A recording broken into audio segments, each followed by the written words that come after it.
ইমানদার দাবি করবে কিন্তু নামাজ পড়বে না, নামাজটা ছেড়ে দিবে। আবার নামাজও পড়বে, ফার্স্টেই বলেছি নামাজও পড়বে, গুনার কাজ করবে, নামাজও পড়বে, সুদ খাইবে, নামাজও পড়বে, ঘুষ খাইবে। এই হচ্ছে কিয়ামতের আলামত একটা।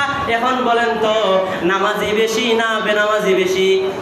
প্রতিটা গ্রামে, আপনার গ্রামে না আমার গ্রামে, আমার ঘরে আপনার ঘরে, সবার ঘরে। আমার ঘরে যদি 2 জনে নামাজ পড়ে আরো 3 জনে নামাজ পড়েন না, আমি যে বলতে পারবো যে আমি ইমাম সাহেব হয়ে গেছি, যে আমার ঘরে সবাই নামাজি না, এটা হচ্ছে কিয়ামতের আলামত। আমার ঘর থেকে শুরু হয়েছে, 2 জন নামাজ পড়ে 3 জন নামাজ পড়ে না, আপনার ঘর থেকে শুরু হয়েছে। তখন নবী বলছেন বলে আমার উম্মতেরা নামাজটাকে খেয়ে ফেলবে, নামাজটা খেয়ে ফেলবে। শুধু নামাজ খাইবে না, ইসলামটাকেও খাইবে, ইসলামটাকে শর্টকাট করবে। নাভিতে যেইভাবে চুল কাটে, নাভিতে চুল কাটটা চুলোর ডিজাইন করে।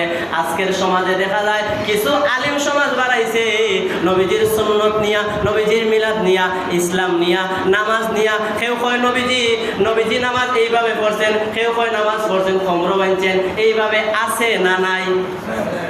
আছে। নবী বলছেন আমার উম্মতেরা এগুলা করবে, নামাজ সে এক ওয়াক্ত পড়বে না, মায়ের করবে